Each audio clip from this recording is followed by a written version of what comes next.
Hello and welcome back to another episode of Open Floor. I'm Andrew Sharp, and on the other line, Ben Golliver. What's up, man? Not too much, Andrew. To be honest, this is the first Open Floor that I've dreaded in probably at least a year. I feel very much like the kid in high school who just didn't show up to the class for like 3 or 4 weeks straight, now has to take the final exam and just not only doesn't know the answers to the questions, but doesn't even know what the questions are going to be. And this, of course, is regarding our fantasy basketball podcast. I've never played fantasy basketball. I kind of look down on people who play fantasy basketball.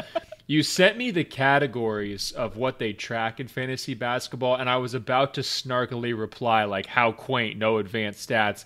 Then I realized, like, that would be the ultimate jerk response and probably hurt you right before we were about to tape, so I didn't do that.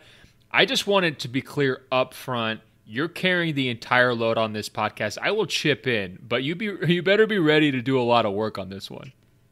Can I be honest with you? I heard it in your voice before we hit record. Because normally when I talk to Ben, he's very fired up. Like, I'll be like, "Are you ready?" He's like, "I'm born ready. Like, let's do this." And today it was more of a like, "I guess, yeah, let's get into it." And so I feel your pain, but look, man, this is going to be a great day. I'm pumped to do this. It's Tuesday afternoon. I have a lot of real work that I should be doing, and instead we're going to spend the next hour talking about fantasy basketball, and it's going to be a lot of fun. We're going to hopefully, all you need to do is have a good attitude and an open mind, and you're going to be helpful. I've got some questions that you're going to help me work through. Oh, geez. Well, I've got some questions for you, too. But before all that, let's talk real news, not fantasy news. Russell Westbrook, big deal, huh? Yes, we should talk about Russ. I'm pretty shocked that deal went down when it did. Somewhere around August, I turned the corner and just assumed that he was not going to sign the extension. And honestly, I'm a little bummed that he signed it, and not because I wanted him to definitely leave Oklahoma City, but I was looking forward to a year of rampant Westbrook speculation and throwing him in the mix with like the Lakers hype would have been fun. And there were like just a year of Lakers photoshops is what I'm looking for. I don't know what the hell is actually going to happen with the Lakers, but the Lakers rumors never fail to delight me. And we're missing out on that now, at least with Russ. But I will say that him doing it on Kevin Durant's birthday was amazing and got me really excited for the NBA to be back. Yeah, it's a patented sharp move lately to just say guys aren't going to take their extensions for no real reason, then hope everybody forgets that you said that, like, once the deals actually go down. I mean, for the record, I was pretty consistent all summer long that he was going to take the deal, and I'm not surprised at all that he took it.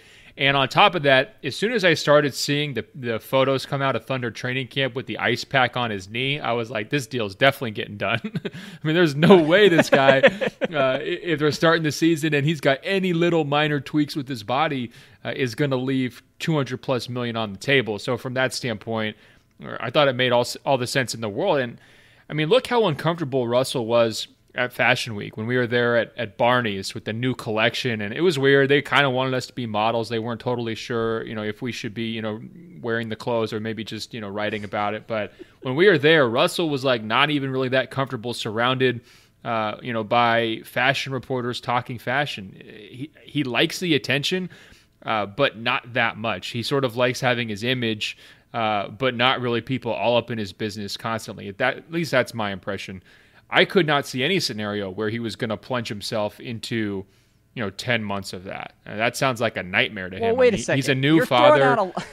Well, wait a second. You're throwing out a bunch of different reasons here. Because on the one hand, you're saying he's taking the security. On the other hand, you're saying he doesn't like the media spectacle surrounding him, which I don't think that's true. I think he just plays it close to the vest with actual reporters, but I don't think he minds the horde of people that follow his every move. Otherwise, he wouldn't show up and treat like NBA pregame like a fashion show every night, which isn't a bad thing. But it's just like Russ feeds into it. Like the Durant birthday thing was not an accident either. I do think you're right that he ultimately decided this is too much money to turn down, and there's a part of him that probably gets satisfaction in being the guy who stayed. Like, I'm not saying that he did this solely out of spite, but I think it probably played into like 30% of his reasoning. Well, I'm not going to go that far. I would say the money played a huge part in his reasoning. Well, I would say having stability when you've got a new family is a huge reasoning. Not being part of this crazy distraction is definitely going to be a reasoning. And I think health is a real factor. I mean, when you can run out like $40 million per year figures deep into your 30s, I mean, he's not going to be like 39 at the end of this deal, but he's going to be well over 30 by the time this deal completes. You have to take that money, especially with the cap kind of, some years it's going up, some years it's going a little bit shorter than expectations. I mean, it's not guaranteed to have these crazy, like exponential increases going forward into the future. If you can lock that money in, you do it. It's the same argument I made for John Wall, and I'm definitely going to say Russell Westbrook's at the top of it. I mean, he has had health issues in the past. He plays a crazy style. We all know he can't play like this forever. Can he play the same style and still be productive for 3 or 4 more years? I would say yes. Is he still going to be a pretty good player at the end of this contract? I would say yes. Is he still going to be an all-star at the end of this contract? I think that's absolutely debatable. For all those reasons, I mean, it kind of seemed like a no-brainer. And I think you do need to atone a little bit. He was never not going to take this money. I mean, why were you trying to make that a thing?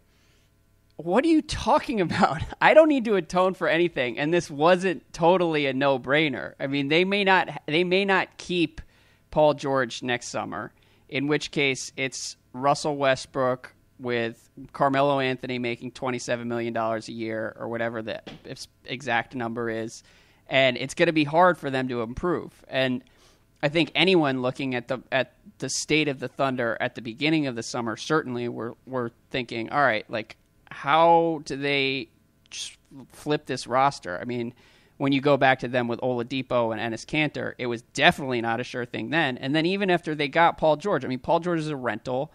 Melo is old. And like, I get why he stayed, but it wasn't a no-brainer. And it was a no-brainer. No. If this guy cared, look, your argument is he's going to be stuck and not able to really compete for a title. If he cared about that, he would have shown up in the Hamptons and kissed Kevin Durant's feet like everybody else did. He didn't. So he's trying to have a certain level of balance in his life, and he didn't do that. First of all, KD was out the door by the time those Hampton meetings happened. And I think Russ knew that, and that was part of it as well. And he didn't feel like he had to go beg for Durant to stay, which that's fine. I mean, you can criticize him for that, and that's reasonable, but that's not a fair. You can't question his commitment to winning based on his behavior that weekend. And my main point here is that I was texting you about this extension, and you said he won't make a single NBA Finals throughout that extension. And you may have even said conference finals.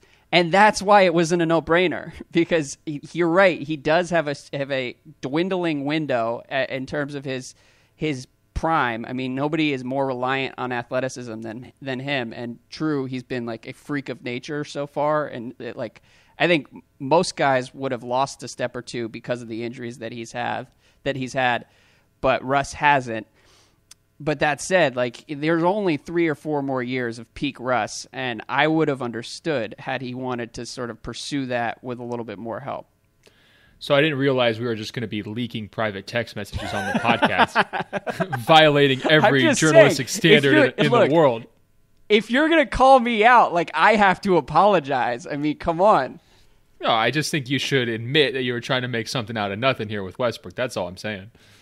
Yeah, well, the flip side of this, the Thunder, I mean, I look at it now. I know I was sort of down on Presti relative to some of the other NBA reporters, and I think that was probably because of the echo chamber where I saw 25 people say Presti wins the summer, and bottom line, I was wrong on that. That was a bad take. Presti has done an amazing job, and to be able to pull this off is a huge win.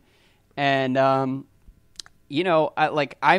really excited to watch this OKC team this year, and that alone, makes, when you go back 6 months and think about how depressing their future looked, now I think they're probably going to be the second or third best team in the West. Yeah, you reflexively go, counter to any Presti praise. It's really strange. You got to work that out of your system. He's a good GM. I mean, he's not perfect. He's a really good GM, one of the league's best, has been for years and years. I'm not as excited to watch the Thunder as a lot of people are. I think all my questions about that Westbrook and George pairing that, kind of existed, in the past, I've gone over them in terms of, their ability to lead efficient offenses and to share, just are, even exacerbated by Anthony's presence. I think it's going to be a real delicate balancing act. Certainly they're much upgraded from last year. I thought they were, a gimmick last year. I didn't think they were, really even worth watching or taking seriously. They're not going to be a gimmick this year, but there's a big difference between being a gimmick and being a legit contender. And in terms of, will they make a conference finals, during the course of Westbrook's extension? I mean, it's not exactly a huge slam on them to predict that they won't. I mean, the West is always loaded. At least they're in the mix, but you've got some teams who are going to be really, really good here for the foreseeable future, and I don't really see them as a top 2 team. It's not impossible. I mean, they could do it, but I think one of the big takeaways about this contract is it's one more way where small market teams are kind of boxed in by the NBA's collective bargaining agreement. These guys didn't have any opportunity to negotiate with Westbrook, right? Like they couldn't have tried to push for a team option on the last year. They couldn't have said, hey, give us a little discount, once you're getting to age 32 or 33 or any of the other kinds of tactics that a lot of teams might be able to sell on their players. Like some of the discounts that Golden State was able to kind of work out this year or going forward that they're talking about working out maybe with guys like Klay Thompson. That was just not an option in this Westbrook one. I mean, they had to assume all of the risk of his age and health-related decline, and that's tough. I mean, I feel for them because there is backfire potential. Nobody wants to say that about this deal because everybody loves Russell Westbrook and everybody wants the Thunder to succeed given what they've gone through. But this could get really ugly for them, not just because Paul George leaves and he doesn't have enough help. It could get ugly because of what happens to Westbrook as he ages. And that will be a tough contract to trade. I mean, I guess you could always try to trade it to the Knicks. They'll take anything. But, this could get real dire for them. But at least they bought themselves some time, some real stability, and a chance to compete at close to the highest level. For all of those reasons, it's definitely a contract worth doing. No question about it. But it's still a tough spot to be in. Yeah, 1 or 2 more knee surgeries, and Russ is ready for New York. I would echo that point and say that we've been over this in the past, but the Supermax deals would make a lot more sense if the additional money beyond the standard max was uncapped. Because now, like you mentioned, I mean, if Paul George leaves, even if they sign Paul George next year, the roster is going to be so expensive with Russ's Supermax deal on the books. They are going to be paying like $150 million in luxury tax for a conference finalist at best. And I'm not going to cry for Clay Bennett, especially after how he cheaped out over the years. But still, it just puts some of these teams in a really tough spot. And that's one where, like, I don't know. I think we're going to continue to see that be problematic for some of these teams. The last thing I will say is your point about OKC's delicate balance with Russ, Paul George, and Carmelo. Like, that's completely valid, but I also just think that they have so much talent right now that in 80% of their games, certainly in the regular season, it won't really matter because they're just that much better. And now, especially, you slide Patrick Patterson down to a 25, 30-minute-a-game backup, and he's super useful as well. Andre Roberson's great as a defensive guy. Steven Adams is great. Like, this is a really solid mix. And I think it's only going to get tricky at the end of games against, like, the 3 or 4 best teams in the league, at which point that'll be fun, too, because who knows who's going to end up taking the last shot. And Russ's track record is not super great, but it'll be fun to watch. No, I mean, I can see you angling for the free annual pass to the Banjo Museum. Like you're really hyping these guys. I just work through it with me though. I'm genuinely excited. But work through it with me. We know Carmelo is going to take his shots because he will just, if he doesn't, he's out. I mean, he kind of showed that in New York. Like he needs his shots and his touches. He holds the ball. You've got Westbrook. I mean, he's going to give up a little bit. He's not going to sacrifice his role. You know what I mean? So I think what I'm a little worried about is Paul George stuck in the middle, getting it kind of from both sides where Melo is eating second, even though he should eat third. Westbrook's eating first like crazy. And Paul George is kind of stuck saying, hey, guys, like what's going on here? And another way to look at that, but look, he's good at playing off the ball, but he's overqualified as a third scoring option. There's no question about it. And he's in a contract year. He's trying to get paid. He wants max money. He wants max everything. So that's a valid concern, but I would say that the Paul George that we saw in Indiana the last 2 years was playing like he was Kobe, and that wasn't healthy either. Like Paul George on the ball, Paul George taking 25 shots a game is not hit the best version of the player he can be. So I would say having him sort of pick his spots and focus on being more of a two-way guy is a good thing for him and a good thing for the Thunder. And I think the real difference here is that Melo is a bucket getter that I have believed in for the last 10 years, and you secretly think Melo sucks. And that's why you're down on the Thunder, and I'm counting on him to make this work. So I think they're in good shape. Yeah, it's probably because you haven't watched Melo play in the last 4 years, because I just read your column from Friday about tanking, and you just admit you don't watch bad teams play at all. So, I mean, that explains a lot. Like, if you think Melo is still 29 or 27 or whatever, then okay, this is going to work great, but he's not. Look, I saw Melo put up a really lifeless 24-6 against the Wizards in March of last year. So, I think a new situation is going to be good for him, and particularly if he's able to sort of pick his spots and be a more of a role player. And I believe that he can make that transition. You don't, and you are probably right on that, but either way, it's not going to matter until they play like the Spurs and the Warriors in the playoffs.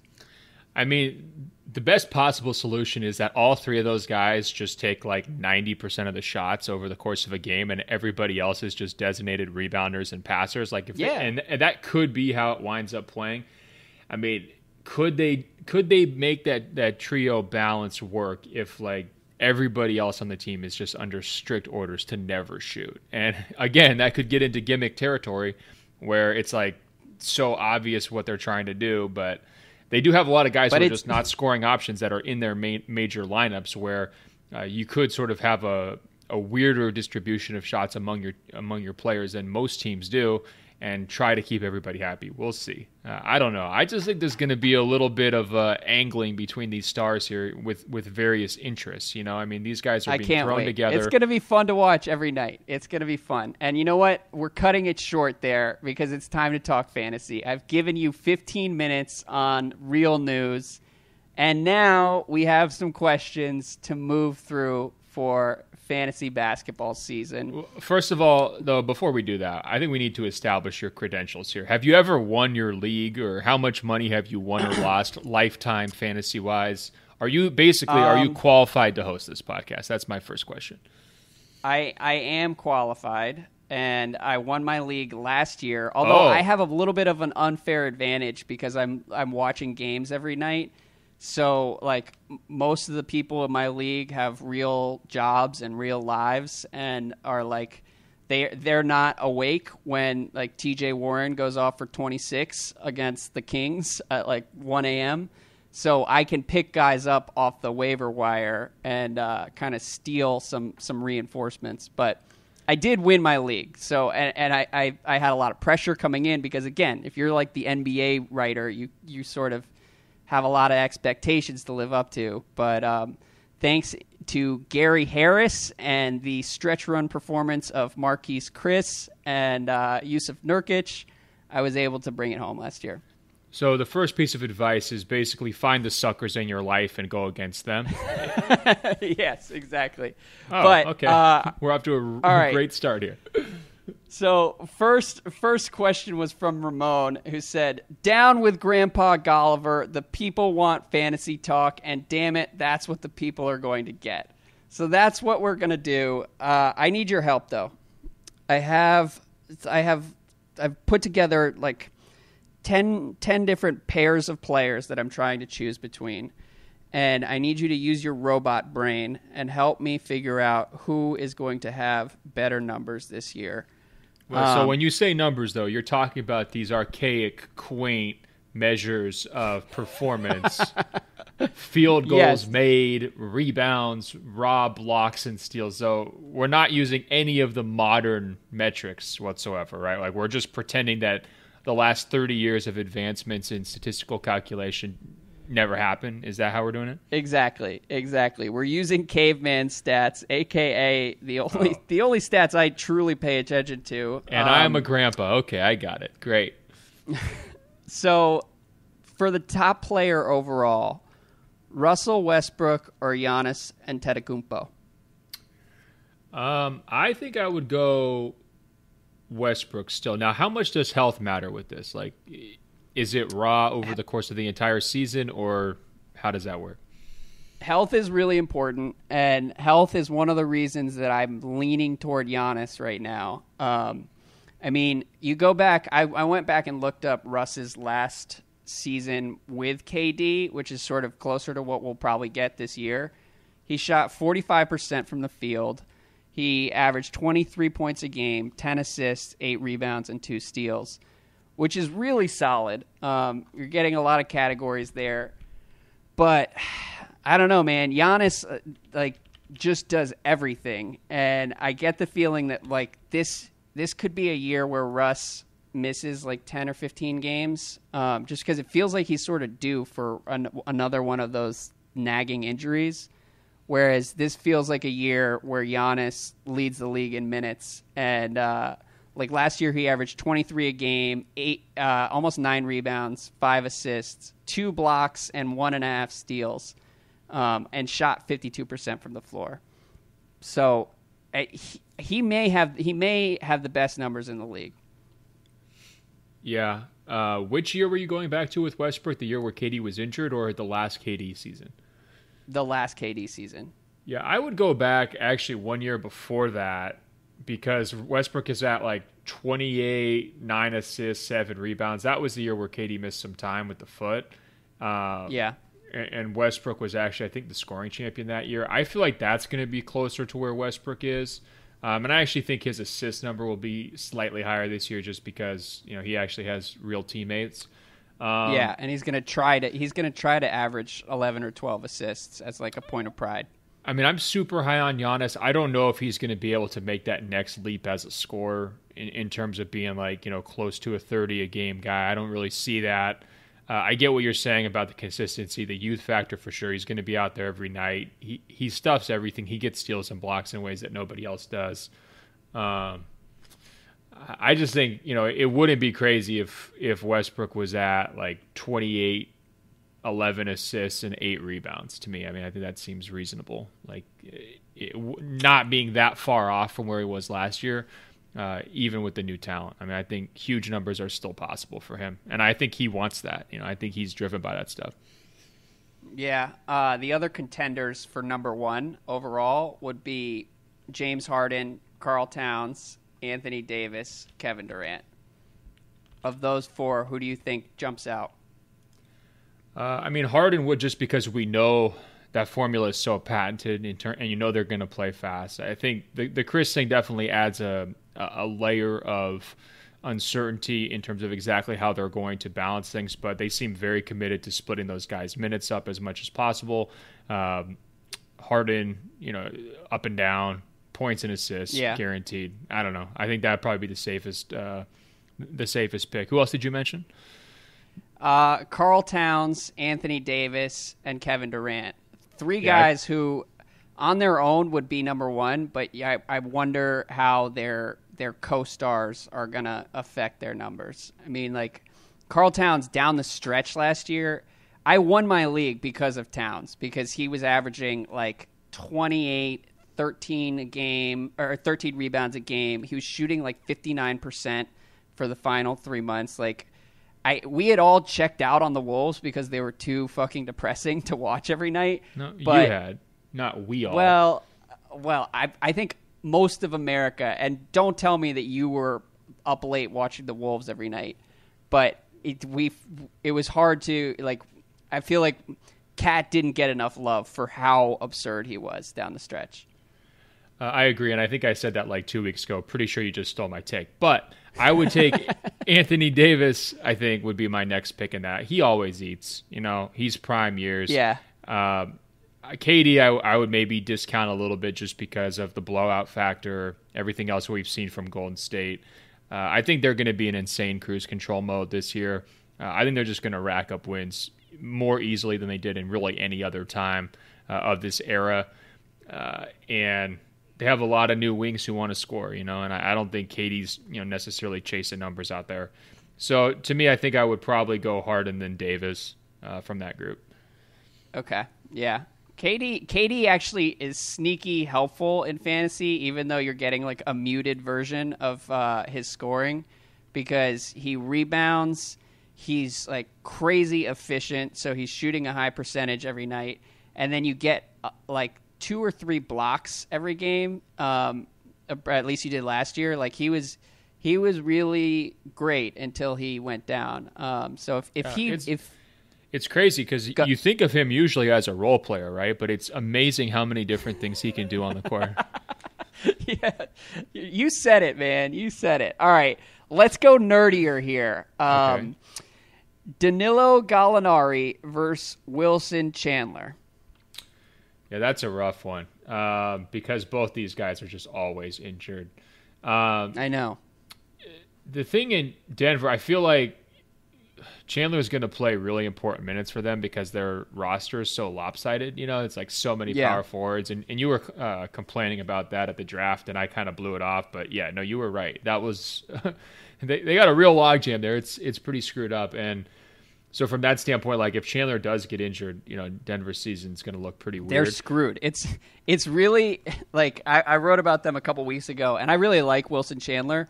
But I got deeper into that piece and realized just how dependent they are on Wilson Chandler. And I didn't have the heart to point out how much time he's missed over the last like 4 years. But yeah, like this whole plan, I mean, I guess Juancho, Hernan Gomez can play the threesome, so they won't be totally screwed. But I mean, they're counting on Wilson Chandler to replace a lot of Gallinari's scoring, which is like a huge part of what made them dynamic.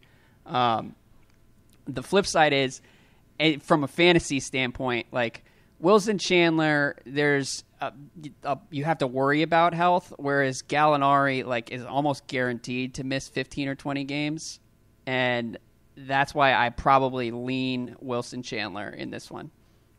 Yeah, Gallinari, he hasn't played like a real quality number of games, like, you know, 75 plus since 2010. That's a long time ago. But I don't think I would take either one of them. I don't trust either one. I don't know how fantasy works, but, you know, injury prone guys, the greatest ability is availability. So for my fantasy team, I would never be messing with any of these guys. I don't know how many players I pick and all that, but I'd be hard selling on both. That's a good point. Availability is the best ability. That's also why, by the way, I would always be terrified to take Anthony Davis, even though he stayed mostly healthy last year. It's just like, I don't know if my heart could take it if like I was actually invested in his game, because like once every 4 games he leaves the court, it like hobbles off in like the second quarter. And you spend like 30 minutes being like, what the hell just happened? Like, is he done? And I couldn't live with that on a nightly basis. Yeah, as somebody who's like clipped a lot of his injuries over the years, and tweeted them out, it's very yeah, tedious. Exactly. He really does do the walk-off an awful lot, but he's also reached a stage of his career, I feel like, where he's just sick of minor injuries, and so he just goes out there and plays regardless. I kind of think he's turned the corner on that. I mean, when he was younger, it did seem like he went out pretty quick on, little blows here and there. Now he's just sort of in Terminator mode where it's like, all right, I'm sick of losing. I'm going to go out there and, regardless, even if I'm banged up. I wonder how much of it is the Pelicans medical staff too. They probably deserve some blame. But moving on, Harrison Barnes versus Gary Harris. Yeah, I mean, I don't know. I view the this top really is like torture for you. No, this is awful because you're asking me to like put aside how basketball is actually played to just count up random counting stats, So yes. I to be honest, I don't care.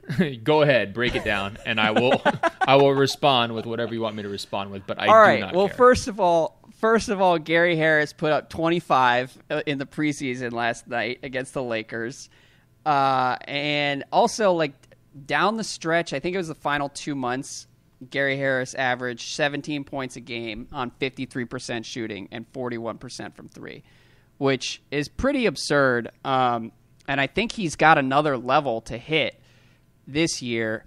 Whereas Harrison Barnes, you're getting like a steady 18 a game and not much more, probably not as many threes as you'll get from Gary Harris. And I don't know, Harrison Barnes is just like he's the better player, but I think he will be more frustrating. Whereas I'd rather have Gary Harris because I'll feel cool and smart for stealing somebody in the draft. Whereas like Harrison Barnes, I had him on my team 2 years ago, and that was in the middle of the Warriors' 73-win season, and like. I was like, look, like they put up 120, 130 points a night. Like there's no way he's not going to put up numbers. And it was just so consistently underwhelming from him that I ended up just cutting him outright at the end of the year because I was so sick of his shit. And Dallas Barnes is not that much different. So Gary Harris is my choice there. And let's see, couple more. No, I'd probably go with Harris too, just because you look at that point guard position for Denver. Those guys, they're either not ready or they're never going to get there. I see a little Moutier hype building. Not sure about that. Murray probably still a year away, so I think they're going to have to lean on him for large amounts of scoring. Harris, that is. This season, I think he's got a real nice two-man game with Jokic. I mean, I think that's pretty well established. Like you said, very efficient shooter. And just solid. I mean, it's too bad that this game, or fantasy, whatever you want to call it, doesn't take into account defense or any of the things that It's too bad fantasy sports doesn't account for those guys who are just solid. Those defensive rotations. And he's better than solid. He's a really nice player. I think he's gonna, like you're saying, he is going to make you look smart unless he gets injured. Yeah. I mean, he did have some injury issues at the beginning of last season, which would be a real killer for them too. I think the theme here really is that we're a little skeptical of Denver. And by the way, when they were down like 20 to the Lakers in that preseason game the other night, I was like, oh dear, this isn't good. They came back to win it, but all of your Nuggets-related concerns kind of came to a head early in that game.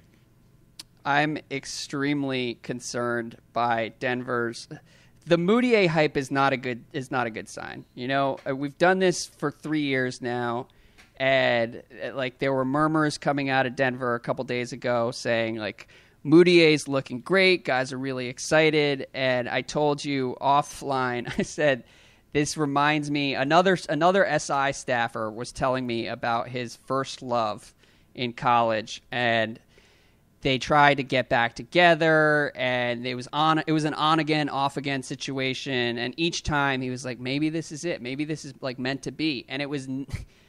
Just the breakups got uglier and uglier, and that's Denver and Emmanuel Mudiay. Like it's just healthy for both sides to start fresh, and they're not going to do it, which I'm kind of shocked by. Like if they're really going to try and start him this year, I think that's a red flag right out of the gate.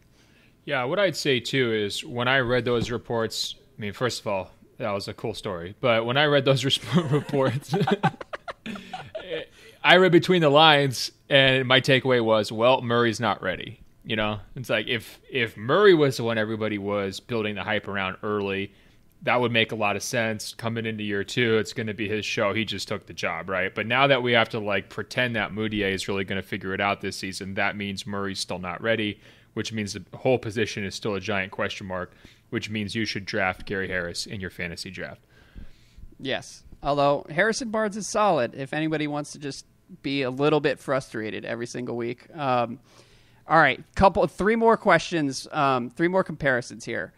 We'll move quickly, and then we can jump into the mailbag questions. Otto Porter or Marcus Morris, who has better numbers this year? Ooh, I'd go with Otto. I mean, part of it is just guys who are in the exact same role. I'm more likely to kind of default towards them. Also, I think, Boston could go a whole lot of different directions with their lineups. And they were kind of showing off some like super duper small ball looks during the preseason, which got me pretty excited, and I'm guessing are going to get them pretty excited. And so from that standpoint, who do I trust to have to log huge minutes night in, night out? I think Otto's going to be okay health-wise. He's had pretty good durability. He's going to get the exact same types of shots, pretty efficient three-point shooter. Maybe he doesn't shoot it as well as he did last year because it's not a contract year. Guys tend to come down after their contract years. I just pencil him in and feel good about it. I like it. I think Otto is going to be drafted like 2 or 3 rounds too high in a lot of drafts, whereas Marcus Morris is kind of a sleeper. Didn't make the SI NBA Top 100 for some reason. I don't know. I think Morris is going to be counted on to do a lot for the Celtics. That's the only reason I would pause. Like Otto will probably shoot 42 or 43% from 3 and average like 16 a game, 5 rebounds, couple steals. Like he'll be really solid. But Morris, they need him to play like 35 minutes a game and rebound more than he has the last 5 years. Nah. You don't think so?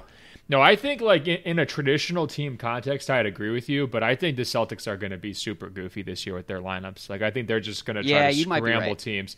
And it's weird because when you look at their depth chart, you look at their bench, and you're just like, wow, like they went to every continent to pull a different guy, like, and they're all guys you've never heard of.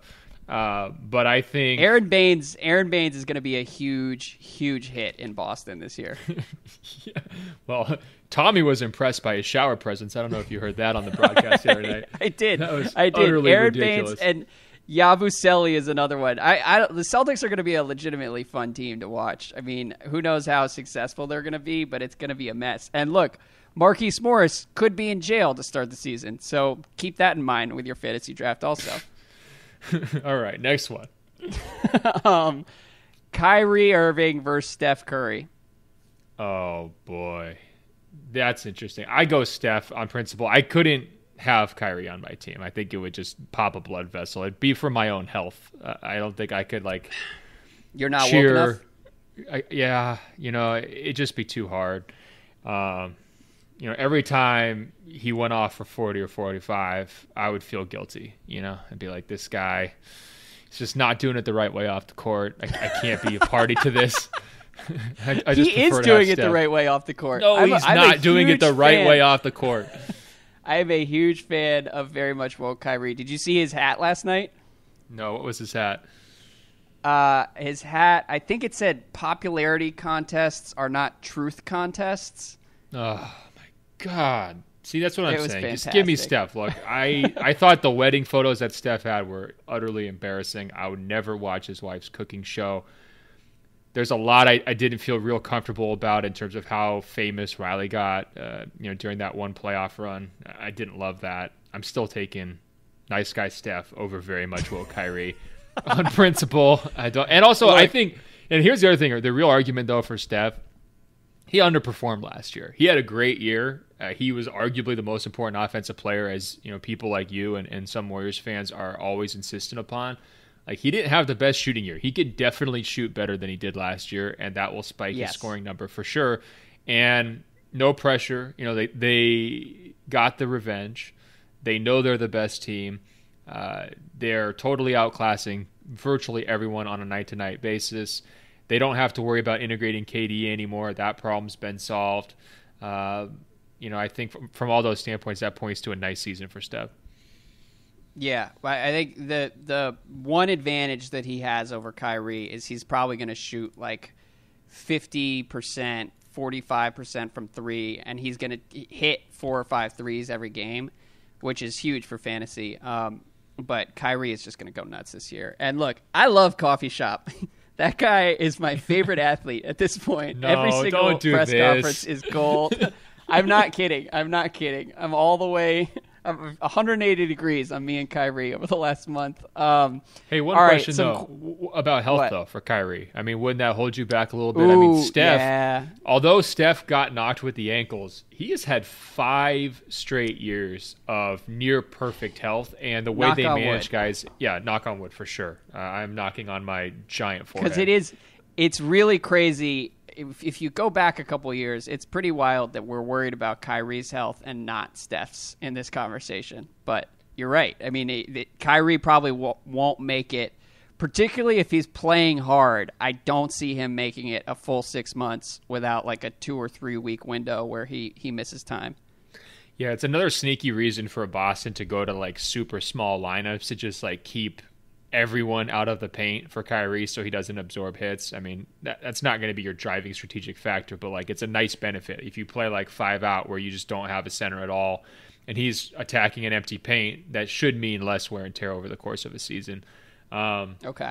I'm taking Steph over Kyrie. You want Kyrie on principle because you want to be a flat earther? Is that what I heard? Yeah.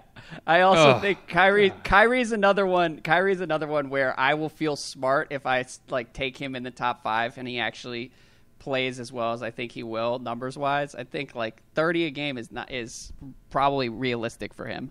So where do people take Kyrie usually? I have no idea how this warped world works. Well, we'll see. I don't really know. I mean, Kyrie in Boston is a whole different animal than Kyrie in Cleveland, but he's in that mix. I mean, there's like a glut of point guards after the big men are the most valuable in fantasy. So you got like Anthony Davis, Karl Towns. God, and then, what a stupid sport.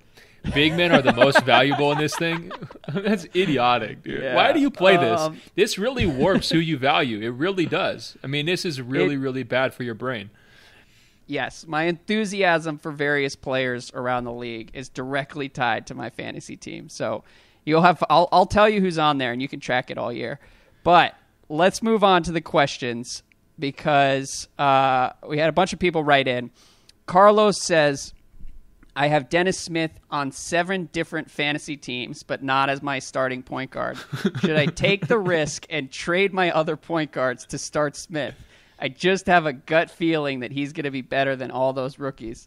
First of all, 7 fantasy teams is possibly overkill. I limit myself to 1, but Dennis Smith, I don't know. I think every rookie is going to be disappointing this year, numbers-wise. So definitely don't trade everyone else on your team but Dennis Smith. But the one guy I will say is going to be like sneaky fun is John Collins in Atlanta. I just think that we have a strategic flaw here. It's like if you fill out 7 brackets for the NCAA tournament and you pick the same team to win every single year, that's a really bad way to do it. You should pick different teams. Spread the love around a little bit. If you're going to have 7 teams, don't have Dennis Smith Jr., random rookie, on all 7. In fairness, though, it gets confusing. I mean, first of all, if you've got 7 teams, you could conceivably have like the entire league on one of your fantasy teams. And that's the reason I limit myself to 1 league is because like I don't want to be rooting for 25 different guys on a given night. So maybe Carlos is just trying to keep it consistent. I just don't think Dennis Smith, Lonzo Ball, De'Aaron Fox, they're all going to be such bad shooters in year 1 that I would worry about having them on my team. The best reason to do it The best reason to do what he's doing is so that when you go to the game, you try to get Dennis Smith Jr. to autograph something and you're in a crowd of people. You can say, hey, Dennis, I have you on 7 of my fantasy teams. And he'll actually stop and autograph whatever you brought because he'll be like, wow, you are my biggest fan. Even my mom only has me on 4 of her teams. You know what I mean? Yeah. All right, next question. Isaac says, how do I convince my friends that fantasy basketball is better than fantasy football? First of all, fantasy football kind of sucks these days because half your team is injured by the end of the first month, and that's why I'm out on fantasy. And because it's of that, just boycott. Just boycott the NFL. I mean, come on, guys. It's 2017. This is like year 3 or 4 of my boycott. I haven't regretted it once. I couldn't tell you who was in the Super Bowl these last few years. You can get a beautiful hike in on Super Bowl Sunday. Nobody will be at the park because they're all sitting around watching the game. Just boycott football. That's what you should tell your friends. I'm sure it'll go over very well. The other side of that, though, is it's really, first of all, you don't have to boycott football. The NFL is still fun at times. You don't have to go full Golliver, and I love college football, but fantasy basketball is a really tough sell to most well-adjusted humans. Like, most of my friends do not give a shit who Nikola Jokic is and never really will. So you don't force it with your friends. You got to find other like-minded people who are going to be just as nerdy as you. I totally disagree with that. Get rid of any of your friends who don't care about Jokic. Just cut them out of your life. You don't need those people at all. Hey, this actually brings me to a question I wanted to ask you, though. Serious question. Why don't you play daily fantasy, DFS? Why don't you do that for basketball? It seems like that's sort of the new wave for basketball, or at least it was 3 years ago, and I've just heard about it. No, daily fantasy, man, that I'm sure I would be really into it, and that's part of what scares me is like once you cross that bridge, like there's no going back, and that's the crack cocaine here. I mean, that's the I already feel guilty enough about how much I care about regular fantasy basketball. Daily fantasy, once you involve money, like I can't live that life. So I'm out for now, but that's a good question. That is actually really interesting. Now I want to ask you another question. How much do you talk about your fantasy team, like to your wife or like other people in your life? Like not people who are in the group who you're beating, where you're like, haha, great game, good job, like I passed you or whatever. Like how often do you bring it up? Like in normal conversation, like if your wife comes home, are you like, hey, guess what? I got 43 fantasy points tonight, or no? Literally never with like people I see in my daily life, but my wife does know about it, and because I'll be checking on my phone at like 12:30 at night, just fucking refreshing box scores, and she's like, "What are you doing?" And then I tell her about like TJ Warren going off against the Kings, and she gets pretty worried about her choices, which is completely fair. That actually sounded healthier than I was worried for on your behalf. So that seems manageable. It doesn't seem like it's a relationship-ending crutch or anything. Yeah, and you're in a good spot. The main thing is to understand that no person in your normal life wants to hear about your fantasy team. And I'm sure we've alienated like 75% of the podcast audience today, but it's fine. Kevin says, where do you prefer to pick in a draft? My preference is more towards the end due to 2 high-quality players instead of the 1 stud I could get at the top.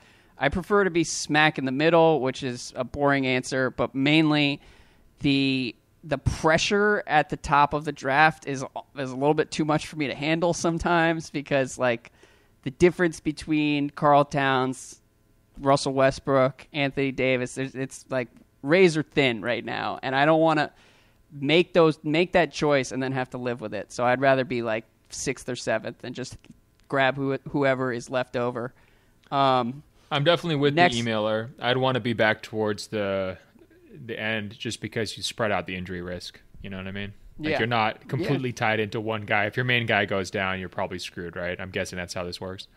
Look, you realize this podcast is a gateway towards you actually joining a fantasy no league. Way. Never under any circumstances. Awesome. No, there's no way. I can find a spot for you. The draft is next Sunday. Khan says, which advanced all-in-one stat is the best indicator for fantasy success? And honestly, the number one indicator is not an advanced stat. It is minutes, because if a guy is playing 30 minutes a game, even on a bad team, he is going to put up numbers. There are a couple outliers here. Courtney Lee is someone who played like 30 minutes a game for the Knicks last year and was somehow invisible like the entire time he was on the court. But in general, like if you're looking for steals, grab the guy who's playing 30, 35 minutes on a bad team. My answer would be total win shares, not win shares per 48, because that takes into account total. It takes into account total minutes played and total production. I mean, there's going to be some aspects of a season that win shares will be counting that you're not going to get credit for in your fantasy league based on how rudimentary the stats are in the league that you sent me. But if you look back at like last year's win share leaders, it's like Harden, Gobert, Butler, Kawhi, Westbrook, LeBron, Towns, Curry. I'm guessing those guys all were monsters in fantasy, right? Pretty much everyone I named. Yeah. Yeah, and they all played huge minutes. I mean, basically like 2,700 or up for everybody except Kawhi. So that would be the one I would look at personally if I was doing this. Look at you with a serious answer. I love it. Thank you. You just gave really bad advice. You said to look at minutes played, so somebody's going to take Courtney Lee in the second round. I mean, I gotta help out here a little bit. Really, though, what I'm talking about is like during the season when you're looking for a free agent, just find the guy who's playing like 5 minutes more than he should because he's going to put up bigger numbers. I got you. Yeah, the one thing is win shares will be biased towards guys on good teams, so that could screw up a little bit. I should have mentioned that as one downside to win shares. Yeah. So Jennifer asks, will Russell Westbrook be less productive with the addition of Melo? And then Barack asks, do you think CP3 will experience the D'Antoni bump, or do you think Harden will siphon too many of his touches? And I included these just to say that, like, I'm avoiding Russell Westbrook and CP3 and Harden, and I might take Melo just because that's a pick with my heart. But I think it's one of those things where it's going to be like running back by committee in football, and I think everybody's numbers are going to take a hit this year, and they're like all a little bit overvalued. What do you think? When I look at Chris, I mean, his stats have been so solid for almost a decade. I mean, basically like 8 years that I would expect, yes, role change, yes, new organization, yes, big-time superstar teammate. I mean, he has played with Griffin in the past. I think he's just going to get very similar numbers in Houston. I don't see a huge spike either way. I think he is who he is. He's one of those guys you could drop him on any court, and he's going to give you that, 19 and 10.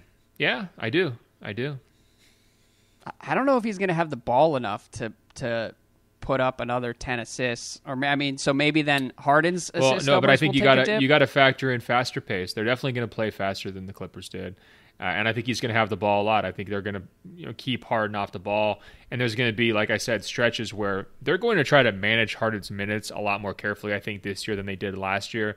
I think they were all spooked by what happened in the postseason a little bit. So maybe that doesn't mean he's going to play 30 minutes, but there's going to be significant times of the game where Harden's not on the court. Every minute Harden doesn't play, Paul is going to play, at least every meaningful minute. Yeah, you're right. And I think during those times, that offense is going to get Chris a lot of easy assists. And the guy's an assist machine. I mean, to question Chris Paul's ability to rack up assists, it seems ludicrous to me. I mean, this guy's been doing it his whole career. Yeah, I just wouldn't necessarily. I mean, Chris Paul is probably going to be valued around where like Wall and Kyrie are, and I think he's going to be sort of a step slower than those guys. I'd even take like a Mike Conley before Chris Paul this year. Mike Conley's great. It's great to hear you be pro Conley. The other thing with Paul, though, is he misses time. I'd be another reason why I'd stay away. I mean, if there's any reason to not take him, it's because, he can break a finger in his hand doing absolutely nothing and miss a month. I mean, that happens like every other year. Yeah. A couple more questions here. Actually, a couple more stayaways for me. I would stay away from anyone in the Heat front court because like Whiteside is considered super valuable in fantasy, but I don't know. I think they kind of unlocked something with him on the bench last year, and that's only going to get more pronounced this year. They've got Bam in there, Bam Adebayo, James Johnson if they go small. And I don't know. The Heat have like 10 good players. They've got Olynyk now.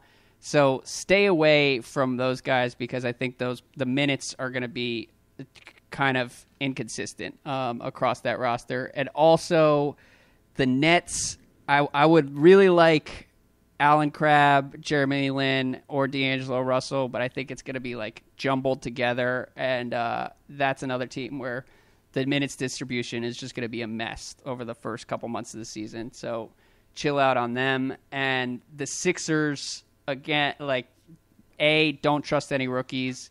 B, Embiid's going to play like 50 games. Like, Robert Covington is going to probably shoot 30% from three again, even though Philly is convinced that he's like a top 50 player in the NBA.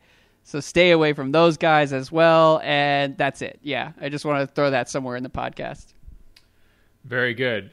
Brooklyn's interesting because, like, losing Lopez, they could be one of these teams that just plays, like, the wackiest possible style. Like, they could get into crazy gimmick ball, like, tons and tons of guards and small lineups and just trying to push the pace, like, just to insane levels.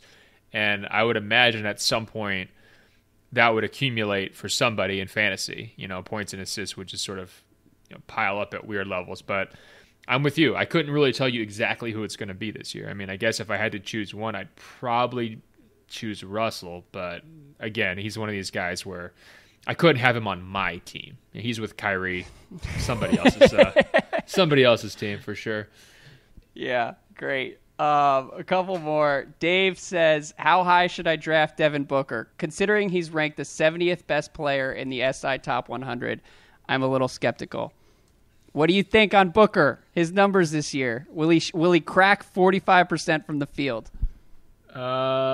Yeah, that's possible. I mean, I think he's going to scale his scoring again. I think he's going to get to the free throw line more, and I think that's going to be about it. But we'll see.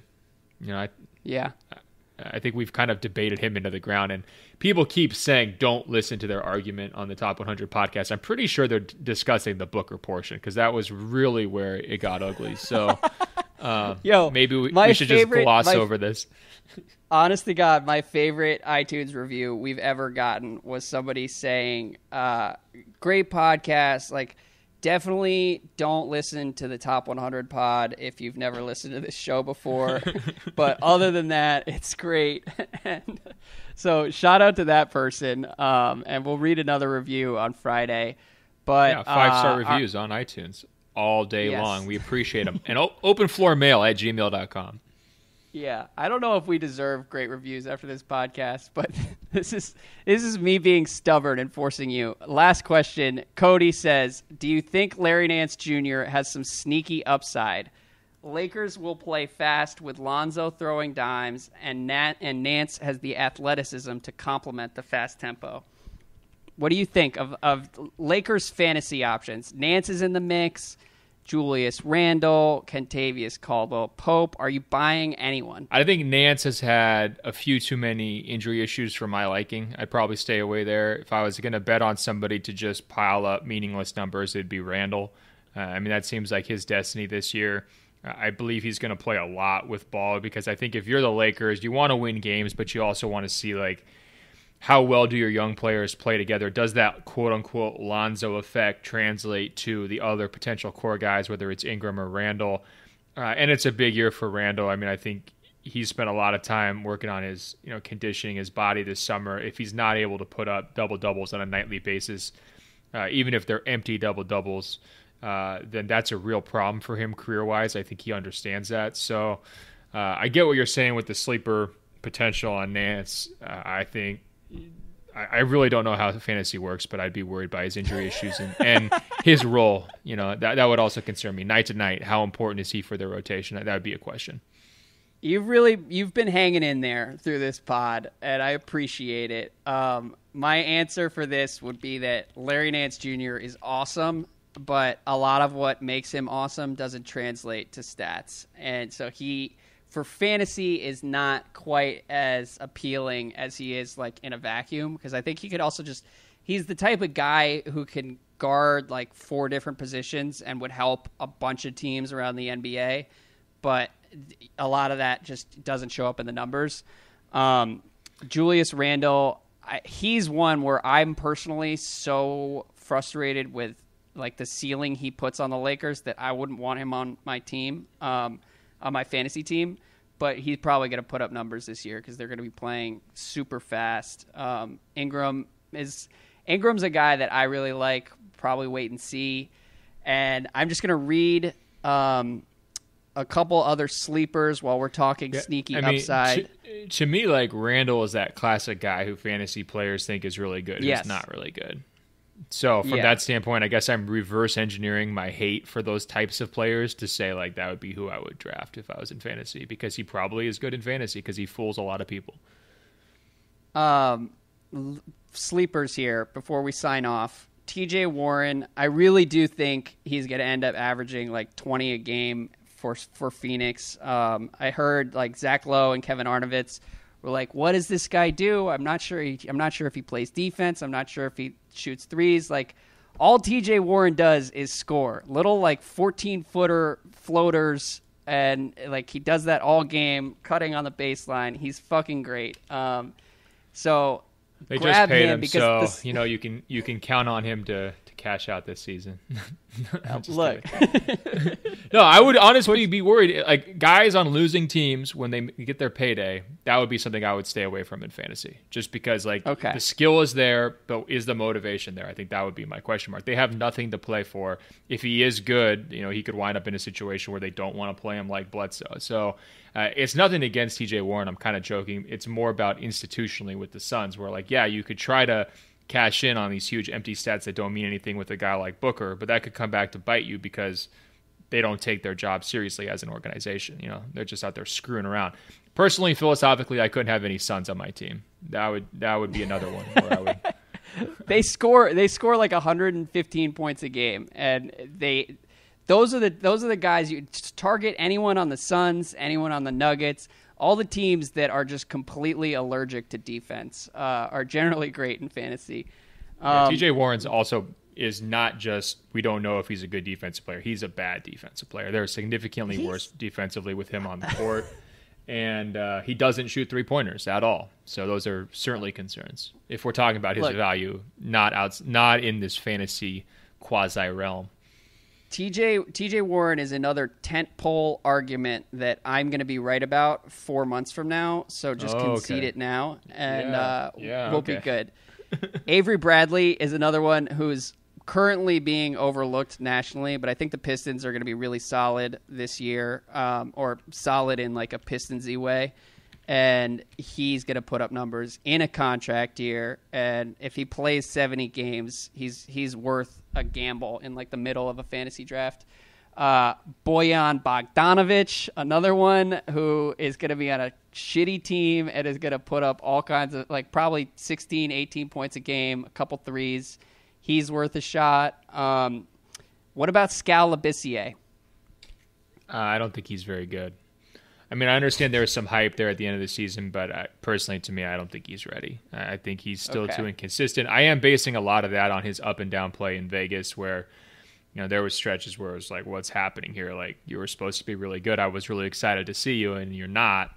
But I'm pretty out on all the Kings just as a whole. I mean, outside of like Fox's upside, I'm selling everyone on that roster. All right. Well, Skal Labissiere and John Collins are the two young guys that I'm probably too excited about from a fantasy standpoint, from a regular basketball standpoint. But I'll be on that island. And then the last guy, the last sleeper, is a pick for you, your boy Derrick Favors. That's a good one because he was way off the map last year, and he should be back. The tricky part there is minutes. Because I don't know how Utah's trying to do the Spurs thing, like we're going to zag when everybody else is zigs, and that's fine. But can you really play him a lot with Gobert? Like, does that work? And if not, then he's just a backup, right? do they really have any other options beyond trying to make that work? Like they only have 6 or 7, maybe 8 good players. So like if Favors is one of them, he's going to be on the court for like 30 minutes a game. I would actually disagree with what you just said because I think they're fairly deep. They got a lot of guys who are not going to be splashy names, but they're going to play that hard-nosed Jazz type style where they're just going to make your life miserable. And so I think depth is actually one of their strongest suits. But it's going to be ugly basketball. I mean, it's going to be, I think they're really going to struggle to score. And we talked about that to death. But I don't view depth as one of their issues. I do think fit with Favors and Gobert will be very interesting because I think you could probably start that way and get away with it for a little bit. And you can definitely have Favors on the court as your center at any time Gobert's off. But Gobert's ready to play big minutes. He's ready to be a franchise guy. He has been that guy. He's going to be the priority no matter what. I mean, one option potentially why you would take him is, again, I don't know how fantasy works, but I could see Favors being a trade piece and going to a place where he becomes a starting center mid-season. If that's the case, then now you've got 35 minutes blow up if he's healthy. He's putting up double-doubles. I mean, he is a guy who gives you a little bit of everything. He gives you defensive stats when he's healthy too. So, that would be – I don't know if that qualifies in the sleeper discussion here, but I could easily see a midseason trade of Favors. Yeah, that actually he is a pretty intriguing trade piece. Spoiler alert, I'm not taking Derrick Favors on my fantasy team, but I was just trying to throw you a bone at the end of this podcast because you hung in there. This was payback for the Top 100 pod, and it was fun for me to go through everyone's questions and think about fantasy hoops before this draft. And wait, so do we get to find out who your team is now, or at least your team name, or I will announce. I will announce it on the podcast at a later date. I'm not going to make anybody suffer any more than they already have. But okay, if you could have one player, who's the one guy you want this year? Then let's do that. One guy I want probably Gary Harris because I'm so random. We've got Gary Harris has gotten a lot of love on this podcast. So Gary Harris, Avery Bradley, and TJ Ward are the 3 guys that I like. Okay, how about want. All-star level guys? Giannis. I mean, who's your? I guess you're picking in the middle of the first, right? So who's your dream number 1 pick? If it breaks right, who's your number 1 draft board? All I'll say is that I don't want any Wizards because it's it's like a mind fuck having them on my team. But although maybe Otto's going to probably put up numbers this year. I think he's got like 17, 18 points a game in him. So can I ask you an honest question? Are you dodging this because you know somebody else in your group is listening and you're worried they're going to take your number 1 pick? Is that's what's happening? Like you're worried if you say you want Giannis, they're going to take him a spot before you or something? Is that what happened? Because you're not answering the question. I'll be 100% honest. Like all I care about is drafting Kyrie Irving and riding the roller coaster with him this year. Perfect. So that's my choice at the end of the day. Hopefully it can happen. We'll see how the order shakes out. Cool. Well, this was a fun detour into a land of enchantment. Hopefully we never come back. Fun, kind of sad detour. We will be back on Friday and continue. We've got a bunch of good questions, and it should be fun. We still have to talk about lottery reform, and there's actual basketball now, which is great. And really, like preseason basketball is just like methadone, and makes me realize how much fun it's going to be when we have actual games every night.